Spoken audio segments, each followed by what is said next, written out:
할렐루야. 우리 서로 이 시간에 같이 한번 이렇게 인사하도록 하겠습니다. 당신을 만나니 참 좋습니다. 네. 억지로 하시게 해서 죄송합니다. 네. 그런데요, 우리가 함께 예배 드리는 것은 여러분 옆에 계시는 분들이 성전이고 우리가 함께 모이는 것이 성전입니다. 다른 말로 하면 우리를 통해서 하나님의 복과 평강이 전이가 됩니다. 믿으십니까? 그래서 우리는 전심으로 하나님께 예배하며 그 평강과 복의 주인이 되어야 되고 또 그것을 다른 이들에게 전해주는 축복의 사자가 되어야 됩니다. 믿으십니까? 그러한 마음으로 이 시간 우리 옆에 분들을 축복하면서 당신이 있음이 너무나도 좋습니다 하는 그러한 고백을 담아서 이렇게 한번 격려하며 인사하겠습니다. 당신이 성전이십니다. 당신이 성전이십니다. 네, 오늘도 예배하시는 우리 모든 성전이 되신 여러분들을 통해서 하나님의 복과 평강이 풍성하게 넘치시길 주님의 이름으로 간절히 축원합니다. 오늘 이 시간에는 제가 이렇게 인사한 이유가 있습니다. 제목이 샬롬 바라크입니다. 네, 여러분 잘 아시는 것처럼 샬롬은 평강이라는 뜻이죠. 그리고 바라크는 복이라는 뜻입니다. 오늘 말씀을 통해서 하나님께서 어떤 평강과 복을 우리에게 주시길 원하시고 또 우리가 그러한 삶을 살기 위해서 또 어떻게 하나님의 말씀을 듣고 또 우리의 자세와 태도를 하나님 앞에 바르게 해야 될지를 같이 말씀을 통해 알아보시는 귀한 시간 될 수 있기를 바랍니다. 지금 계속해서 학개서 말씀을 살펴보고 있습니다. 이 학개서 1장부터 지금까지 진행되고 있는 말씀은 다리오 왕 제2년이라는 특수한 시간입니다. BC 520년이죠.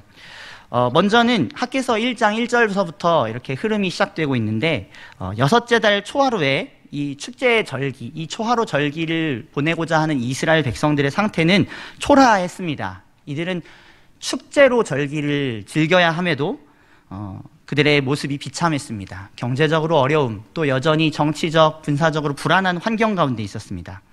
그런데 하나님께서는 축제라고 이름하는 학개 선지자를 그들에게 보내십니다.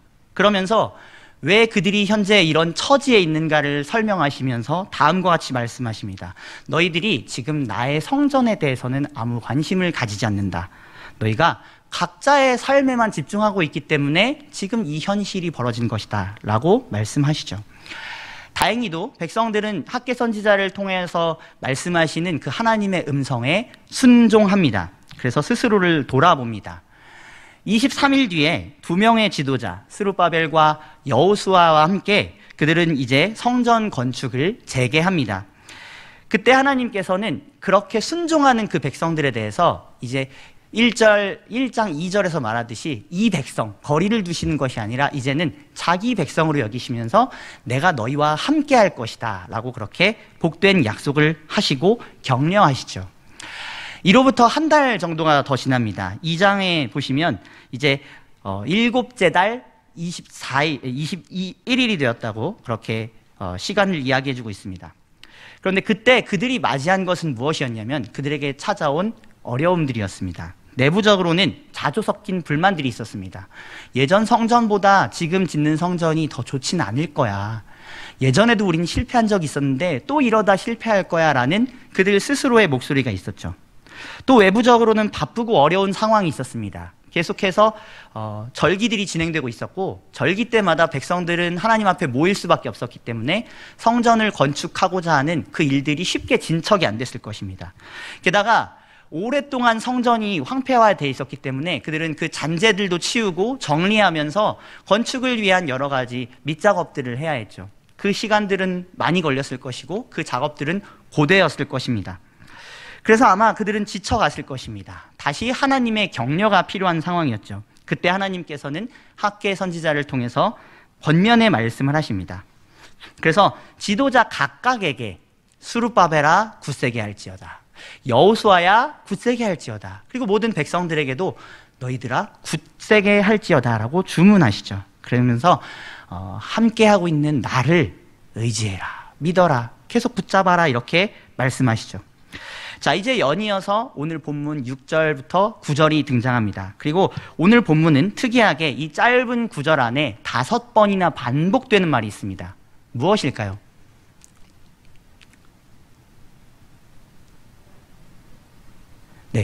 만군의 여호와의 말이니라. 네, 첫 구절도 원어상으로는 이 구절과 똑같습니다. 네, 만군의 여호와의 말. 네, 이 순서로 말, 여호와, 만군의 이런 이제 히브리어로는 역순이니까요. 이 말이 동일하게 지금 5번 쓰입니다. 그러면서 하나님께서는 지금 강조하시는 거죠. 내가 너희들에게 반드시 이렇게 하겠다. 어떤 하나님으로요? 만군의 하나님으로서 반드시 이렇게 하실 것이다 라고 강조하시고 약속하시고 격려하십니다. 자, 그러면 한번 조금 더 깊이 생각해 보겠습니다. 만군의 여호와라는 말은 무엇을 뜻합니까? 이 만군의 여호와라는 말은 온 우주에 하나님의 통치가 가득하다라는 의미도 있고요. 또 동시에 하나님께서 전능하신 재판장이시며 왕이시다라는 뜻도 있습니다. 자, 그런 하나님께서 말씀하신 바는 어떻게 되겠습니까? 하나님 전능하신 분이시지 않습니까? 그 말씀하신 대로 다 이루어지겠죠. 약속하신 것을 다 이루실 것입니다.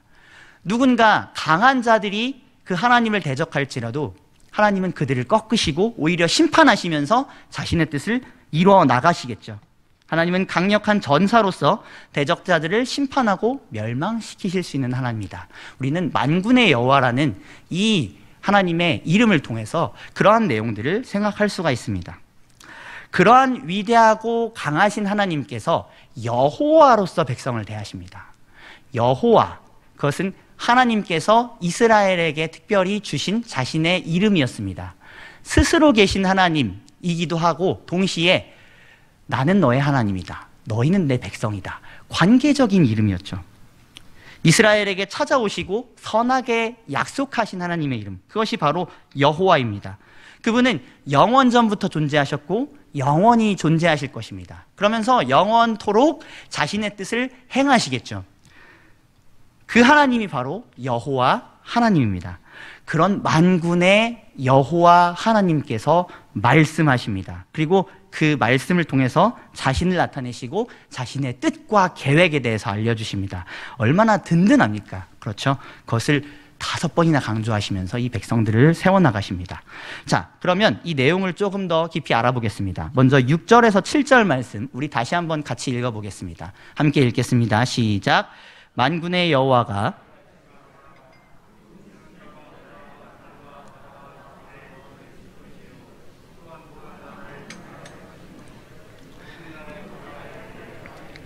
내가 이 성전의 영광이 충만하게 하리라. 만군의 여호와의 말이니라. 아멘. 자, 여기 보시면 유난히 좀 선명하게 그려지는 그림 언어가 있습니다. 뭐냐면 바로 진동하다라는 단어입니다. 자, 이 진동하다라는 말은 자연 질서 가운데서 흔들리고 맹렬하게 일어나는 대격변을 말합니다. 쉽게 생각하면 지진이 날 때 천지가 진동하는 듯이 이렇게 울리지 않습니까? 그런 것처럼 그러한 격변이 일어나는 것을 진동하다라는 말로 표현하고 있습니다. 그런데 이 말이 구약 성경 곳곳에서는 하나님께서 나타나실 때의 현상이라고 합니다. 즉 하나님께서 나타나실 때 온 만물을 진동하신다는 거죠. 그리고 또한 이것은 하나님께서 나타나시는 일, 단순히 그것 하나만 가리키지 않습니다. 하나님께서 새 일을 행하실 때 이 단어를 사용합니다. 즉 하나님께서 진동하신다는 것은 뭐죠? 하나님께서 임재하신다는 것이고 하나님께서 무엇인가 새로운 일을 행하시겠구나. 바로 이것을 말하고 있죠. 자, 구약 성경 이 지금 학개서 이전에 출애굽기 그리고 모세오경에 이르기까지 그 믿음의 선배들의 그 삶을 그들이 돌아보면서 그들은 찾을 수 있었습니다. 아, 이 진동하신 하나님은 어떤 하나님이신가? 출애굽할 때 홍해를 가르셨던 하나님. 그리고 이제 가나안 땅에 들어갈 때 여호수아와 백성들을 통해서 요단강을 가르시고 여리고를 무너뜨리셨던 하나님. 진동하신 하나님이 바로 그러한 하나님이셨죠. 그렇게 하나님께서는 새 일을 행하셨습니다. 그래서 여호수아 2장에서는 가나안 사람들이 그 하나님으로 인해서 어떻게 됐다고 말하냐면 그들 마음이 진동했다라고 합니다. 그들 마음이 두려움 가운데 떨었다는 거죠. 하나님은 단순히 자연만 진동하시는 것이 아니라 사람들의 마음을 두려움으로 휩싸이도록 진동하신다는 것입니다. 이렇게 하나님께서는 이제 성전 건축을 하는 백성들에게 격려하시죠. 이렇게 말씀하는 것과 같습니다. 너희들 지금 보이는 것 없지 않느냐? 너희가 오히려 진동하며 두렵고 떨고 있지 않느냐? 세상이 흔들리고 정치와 경제가 흔들리면서 너희가 지금 진동하고 있지 않냐. 그러나 내가 너희에게 나타나면 그 진동의 정세가 바뀔 것이다.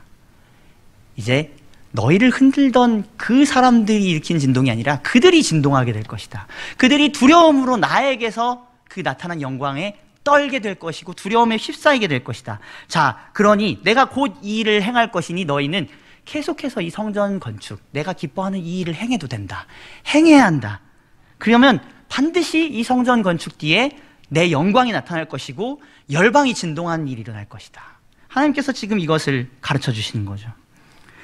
하나님께서는 모세와 여호수아를 통해서도 말씀에 순종할 때 하나님의 뜻대로 살아가는 백성들에게 나타날 기적이 무엇인지 보여주셨습니다. 하나님의 백성들은 초자연을 경험하죠. 하나님께서 자연을 흔들어 버리시고 자연을 넘어서 역사하시면서 그들은 하나님이 이렇게 일하실 수 있구나라는 것을 보게 되죠. 그것이 어떨 때 일어납니까? 하나님 뜻대로 하나님을 믿고 순종하는 가운데 일어나죠. 비록 방해하는 거대한 적들과 상황이 있습니다. 그러나 그런 가운데 믿음의 선배들은 무엇을 이야기하죠? 그 너머에 눈을 들어 산을 보라. 너희를 도우시는 천지를 지으신 하나님을 보라 하죠. 왜 그렇죠? 그 하나님께서는 천지를 흔드시는 분이기 때문에, 대적들을 흔들어 버리시는 분이기 때문에, 그래서 그 앞에 있는 것들을 보고 두려워하지 말라는 것입니다. 학개 선지자는 하나님의 음성을 통해서 바로 지금 이런 것들을 말하고 있습니다. 그래서 하나님께서 그렇게 약속하신 것이죠.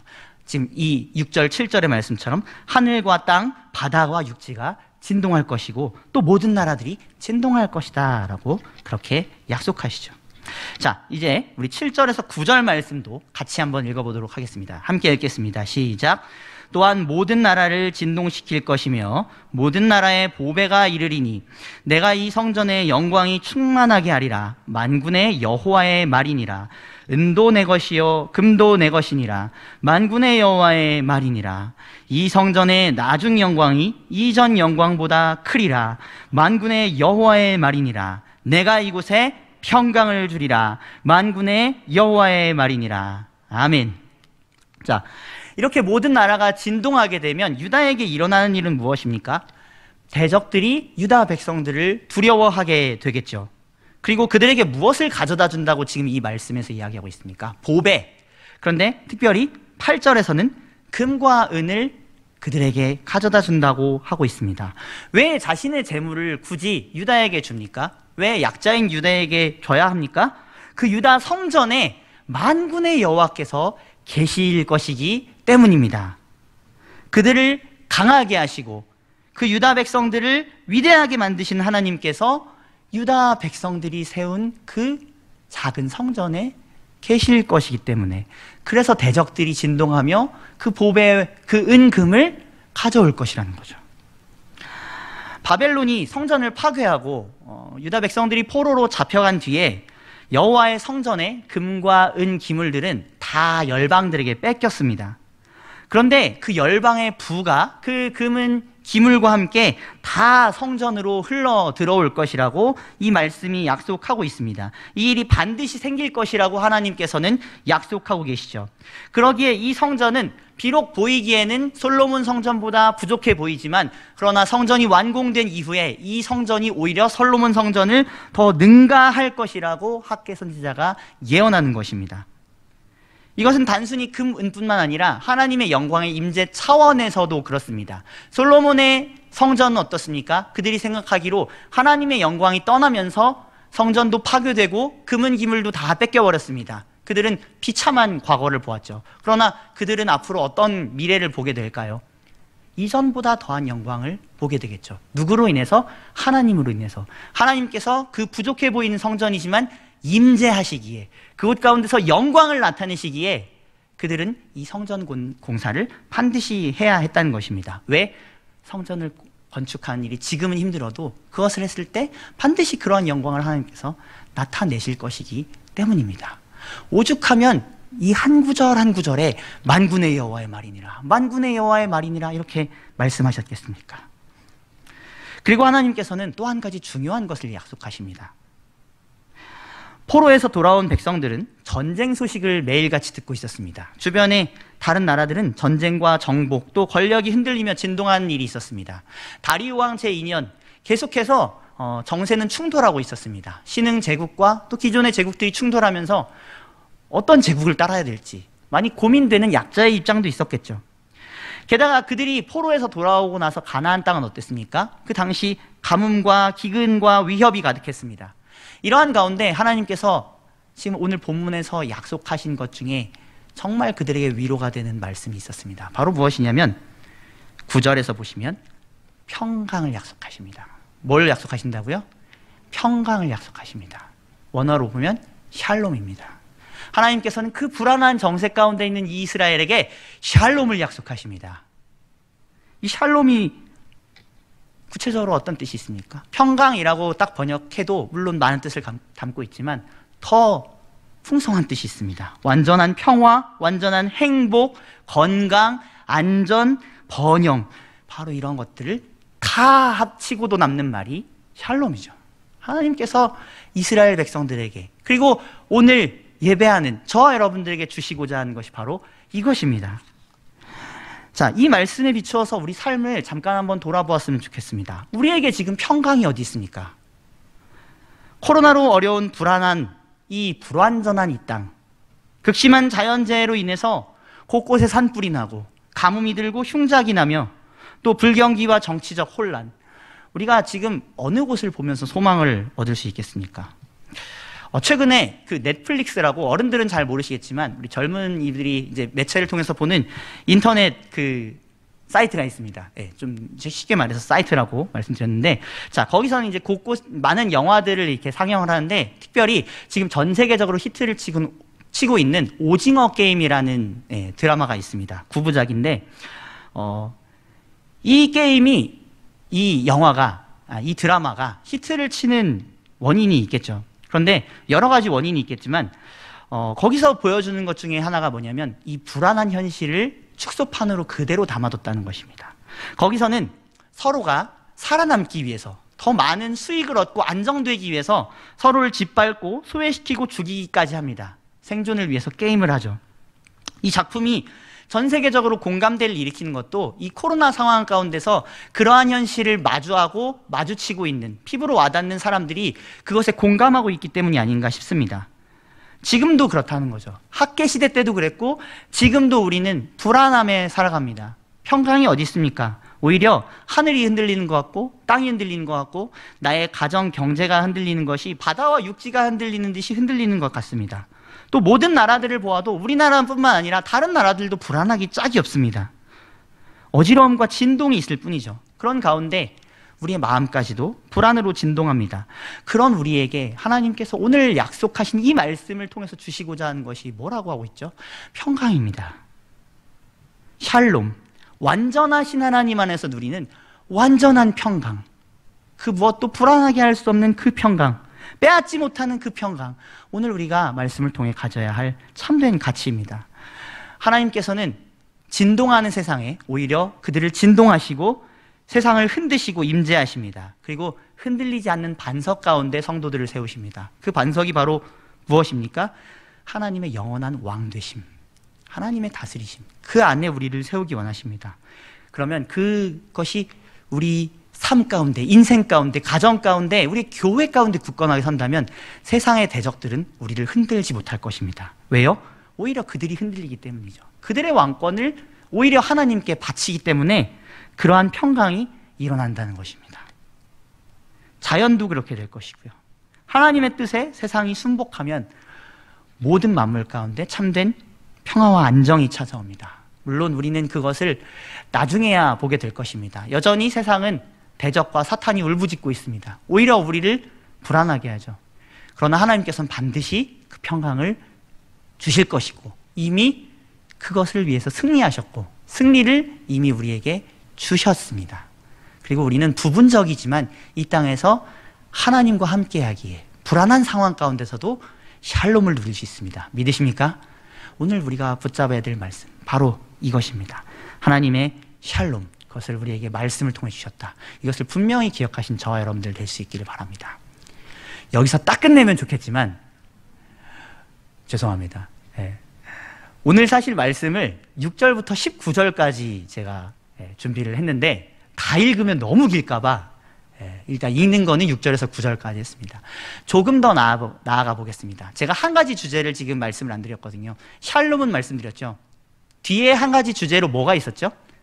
바라크가 있었습니다. 자, 우리 바라크에 대한 말씀도 같이 살펴보겠습니다.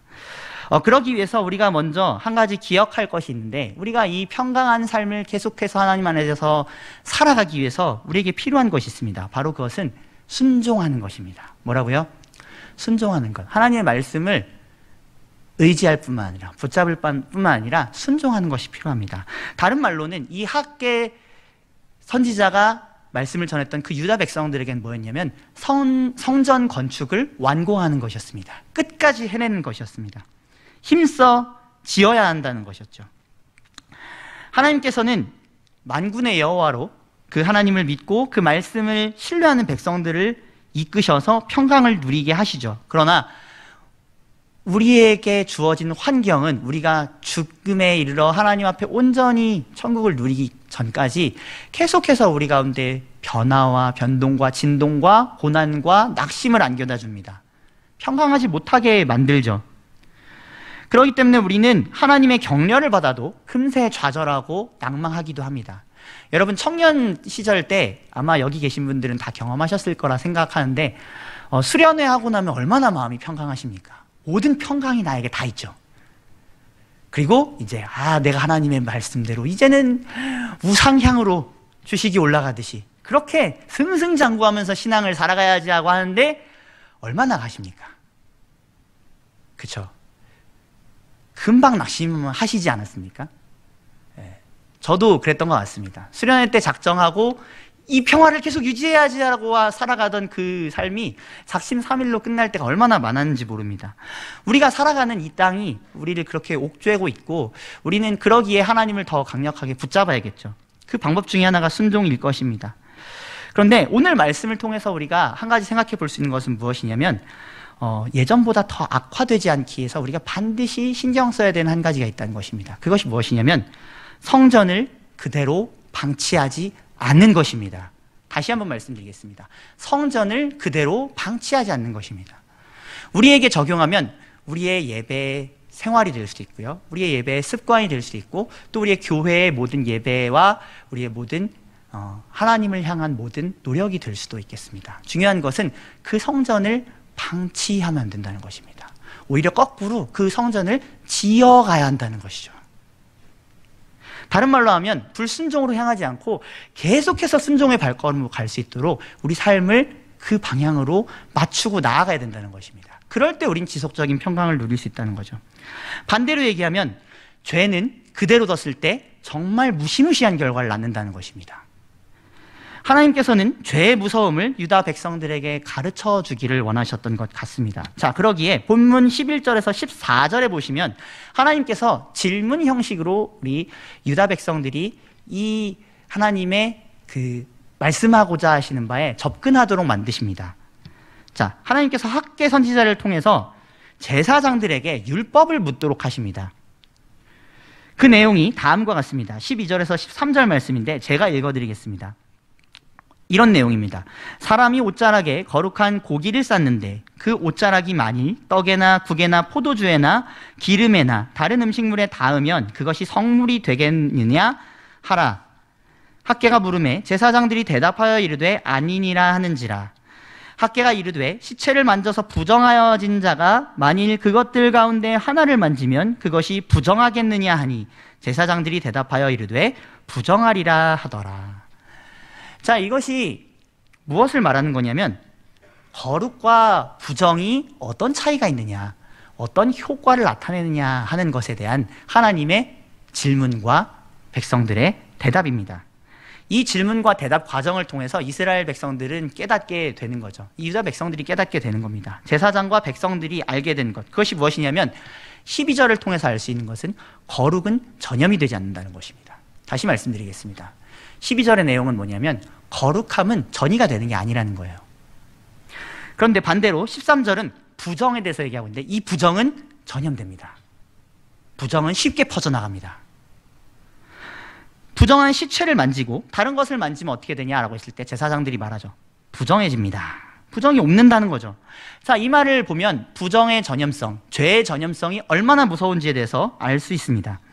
자, 하나님께서는 이렇게 질문하시고 또 백성들의 대답을 들으신 후에 이제 학개 선지자를 통해 어떻게 말씀하시냐면요. 14절 보시면 이에 학개가 대답하여 이르되 여호와의 말씀이 내 앞에서 이 백성이 그러하다. 이 백성이 그러하고 이 나라가 그러하고 그들의 손의 모든 일도 그러하고 그들이 거기에서 드리는 것도 부정하니라. 여기서 우리가 초점을 맞춰야 될 단어는 바로 무엇이냐면 거기입니다. 자, 여기 거기가 어딜까요? 성전입니다. 다시 말씀드릴게요. 이 거기가 어디냐면 성전입니다. 황폐한 성전, 황폐해서 폐허가 되어서 제대로 기능을 하지 못하는 그 성전, 그 성전은 하나님 보시기에 부정하여 부정을 옮기고 다니는 부정한 곳이라는 거죠. 그래서 여기서 제사를 드리면서 거룩과 정결을 기대해야 되는데 이치가 맞지 않다는 것입니다. 왜요? 성전이 부정한 성전이 되기 때문에. 그럼에도 이스라엘 백성들은 이것이 거룩한 성전이 되도록 일하여 거룩한 성전으로 만들지 않고 1장에 보시면 자기들을 위한 판벽한 집을 지어 나갔다는 것입니다. 그러면서도 이 황폐한 성전에서 우리가 제사를 드리면 하나님께서 거룩을 주실 거야, 정결을 주실 거야, 복을 주실 거야 라고 하면서 잘못된 생각을 하고 있었다는 겁니다. 그러기에 이러한 부정한 제사가 낳는 효과가 무엇입니까? 14절 보시면 하나님 앞에서 백성들을 부정하게 한답니다. 또 나라를 부정하게 한답니다. 또 그들이 하는 모든 일, 선한 일까지도 부정하게 만든다는 거죠. 또 어떻습니까? 심지어 그들이 성전에서 드리는 예물도 부정하기에 정결케 하는 효과를 못 낳는다는 것입니다. 그러기에 이들이 성전을 지어야 될 이유가 너무 충분히 있지 않습니까? 이들이 참된 평강을 누리기 위해서는 반드시 성전을 지어 나가야 했다는 것입니다. 그런데 참 감사하게도 하나님께서는 이런 백성들에게 다시 복을 약속하십니다. 은혜로 약속하시면서 그런 백성들일지라도 내가 회복시키겠다고 약속하셔요. 뒤에 15절에서부터 19절 말씀이 바로 이것을 보장하고 있습니다. 비록 백성들은 그런 부정한 상태였습니다. 계속해서 부정할 수밖에 없었죠. 복을 기대하긴커녕 저주를 받을 백성들이었습니다. 그런데 하나님께서는 복을 주시겠다고 약속하십니다. 거룩하고 정결한 백성, 순종한 백성, 이미 성전을 건축한 백성들이 받을 복을 주시겠다고 약속하세요. 이것이 하나님께서 항상 우리에게 일하시는 방식입니다. 부정한 우리들에게, 저주받을 운명인 우리들에게 하나님께서 은혜로 찾아오시죠. 그래서 다시 우리를 격려하시지 않습니까? 내가 지금 성전을 짓지 못하고 지금도 성전을 짓기보다는 네 일만 열심인 백성이지만 내가 순종하기 시작한다면 이미 다 순종한 백성처럼 내가 복을 주겠다. 하나님께서 지금 그렇게 은혜롭게 말씀하신 것입니다.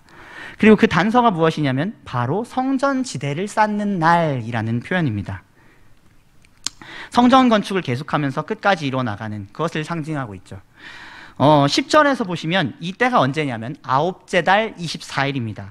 하나님께서 평강을 주겠다라고 약속하신 아까 6절에서부터 9절 말씀으로부터 2달 정도가 지났습니다. 계절은 가을에서 겨울로 바뀌었습니다. 우리 달력으로는 12월 18일이에요. 그러니까 이미 벌써 가을이 마무리가 되고 겨울이 시작되는 때였죠. 이때 유다는 이른 비가 내린 후에 이 상태가 땅에 촉촉해지고 그 가운데 겨울 곡물을 거두기 위해서 씨를 뿌리고 기다리는 시기였죠. 그래서 들의 곡물이 여물어서 이제 추수가 되기까지 늦은 비가 잘 와야 될 텐데, 그래서 이 곡식이 잘 걷어져서 우리가 풍성한 추수를 경험해야 될 텐데 그런 기대를 해야 될 때였습니다. 동시에 이 기간은 제일 불확실한 기간이었습니다. 이걸 추수할 수 있을까?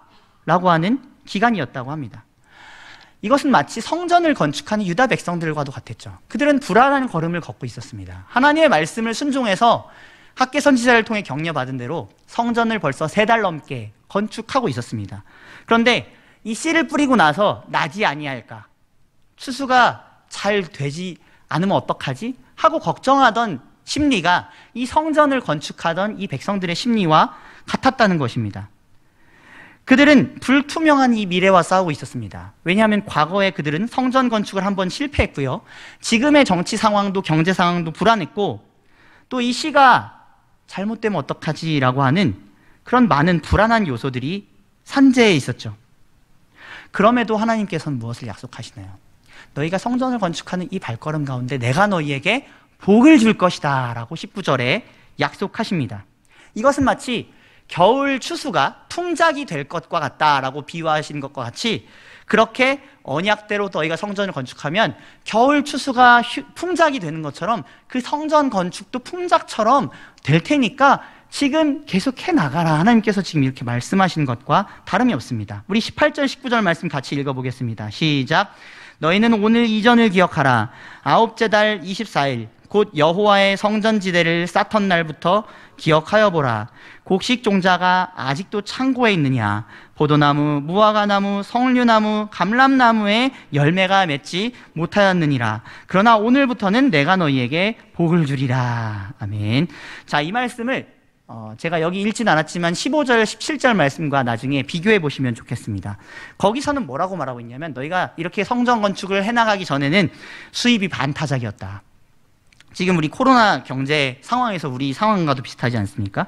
그들이 성전을 내버려뒀을 때는 이러한 일이 있었다라고 하나님이 다시 한번 확인해 주시죠.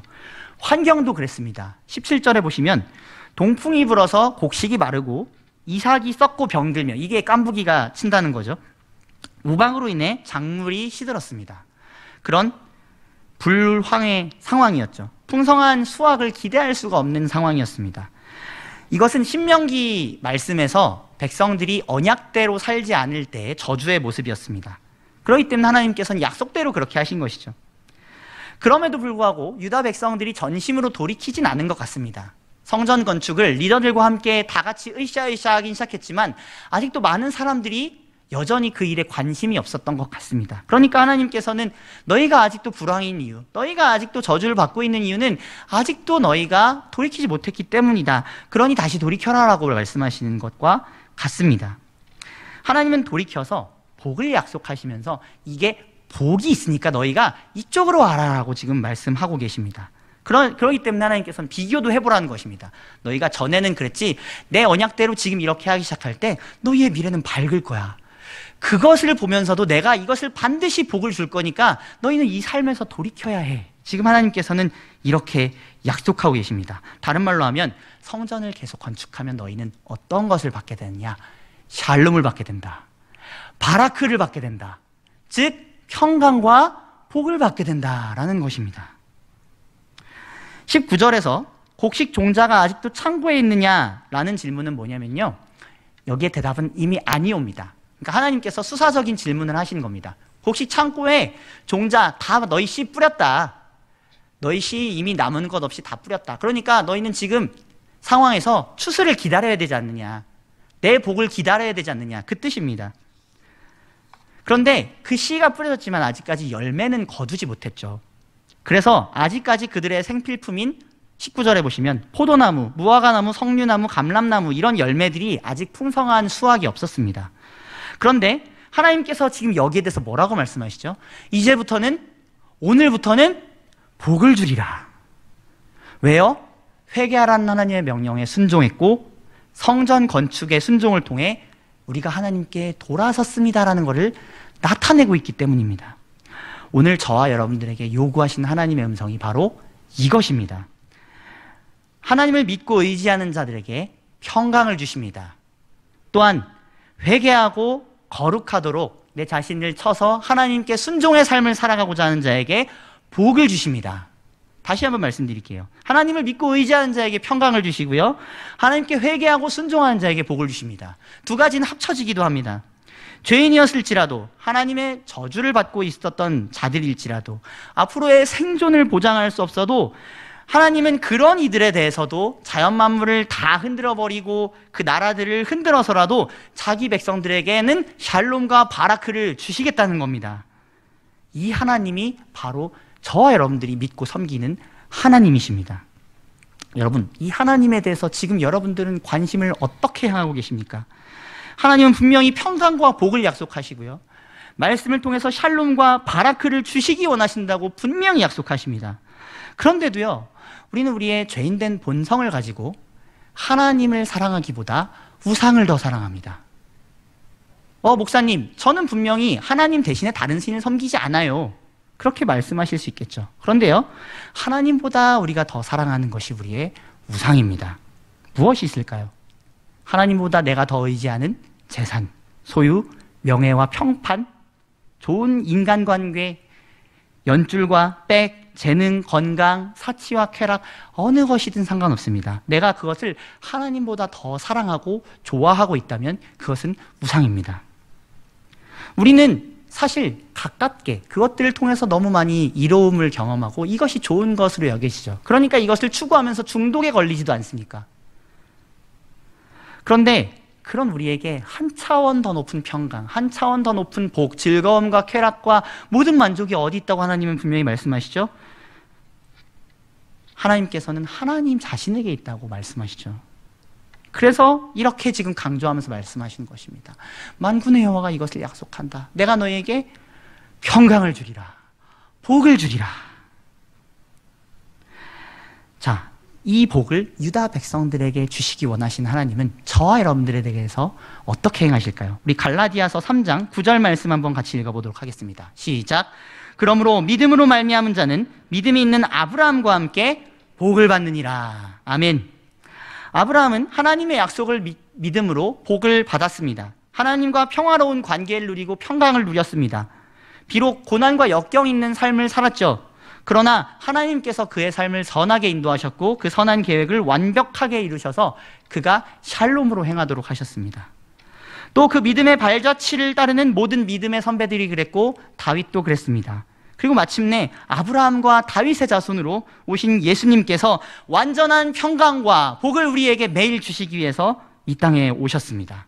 그래서 이 복음을 갈라디아서 3장 13절에서 14절에서 이렇게 말씀하고 있습니다. 우리 같이 이 말씀 힘있게 한번 읽어보도록 하겠습니다. 시작. 그리스도께서 우리를 위하여 저주를 받은 바 되사 율법의 저주에서 우리를 속량하셨으니 기록된 바 나무에 달린 자마다 저주 아래 있는 자라 하였음이라. 이는 그리스도 예수 안에서 아브라함의 복이 이방인에게 미치게 하고 또 우리로 하여금 믿음으로 말미암아 성령의 약속을 받게 하려 함이라. 아멘. 자, 그리스도를 믿음으로 그리스도 안에서 이방인인 저와 여러분들에게 아브라함과 다윗에게 주셨던 그 복이 임합니다. 할렐루야. 그래서 이 믿음을 따라 우리는 하나님을 만군의 여호와로 믿고 또 그 아들 예수 그리스도를 통하여서 이 평강과 복의 약속이 온전히 이루어졌다는 것을 믿으며 우리는 성령의 약속을 받습니다. 즉 평강과 안식, 그리스도를 통해서 약속하신 그 은혜와 복을 경험한다는 거죠. 그리고 그 복을 얻는 백성이 되게 하기 위하여 13절에 보시면 우리에게 이르는 모든 저주와 죄와 부정을 하나님께서 예수 그리스도의 이름으로 끊으셨다고 말씀합니다. 율법대로요, 거룩은 전이가 되지 않습니다. 오히려 부정과 죄가 우리를 더 더럽히고 쉽게 우리를 망가뜨리죠. 하나님을 멀리하도록 만듭니다.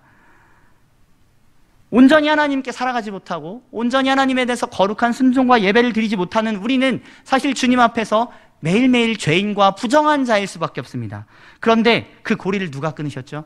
그리스도 예수, 우리 주 예수님께서 끊으셨습니다. 어떻게 해요? 거룩한 고기가 자신이 되심으로써.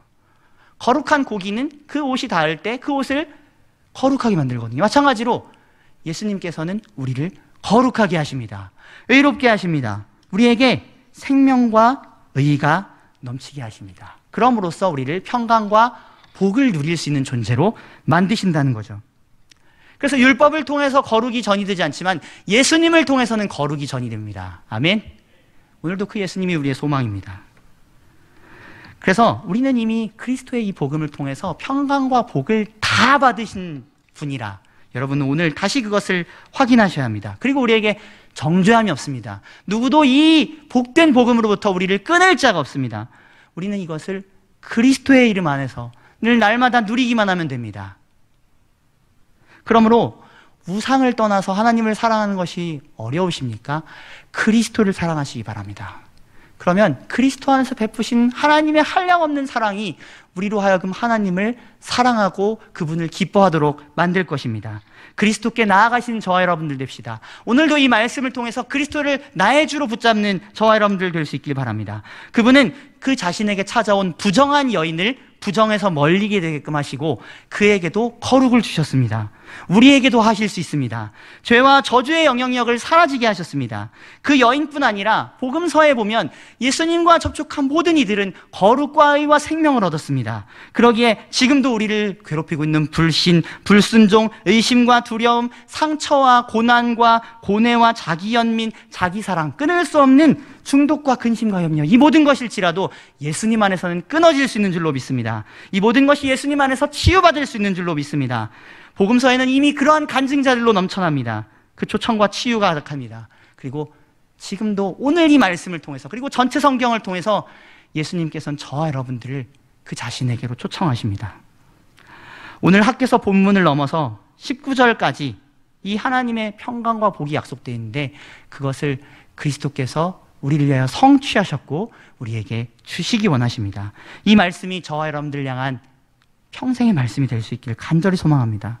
그 말씀을 향해서 우리가 나아갈 때 우리는 지금도 성전을 건축하기보다 우리의 완벽한 집을 짓기에 더 기쁨과 소망을 누리지만 그런 우리를 바꾸셔서 주의 성전을 세우도록 하시고 주의 교회를 세우도록 우리를 자연스럽게 변해가게 하실 것입니다. 그리스도를 붙잡으시기 바랍니다. 오늘 이 말씀의 평강과 복을 이루신 그리스도를 사랑하며 하나님을 더욱더 사랑하고 하나님의 말씀을 사랑하는 저와 여러분들 되면 좋겠습니다. 그러면 우리에게 이미 성취하신 그 예수님의 평강과 복을 주실 것입니다. 오늘 이 말씀을 그리스도 안에서 붙잡으심으로 영원 차원의 평강과 복으로 말미암아 세상의 불안 가운데서도 승리와 안식을 누리신 저와 여러분들 될 수 있기를 주님의 이름으로 축원을 드립니다.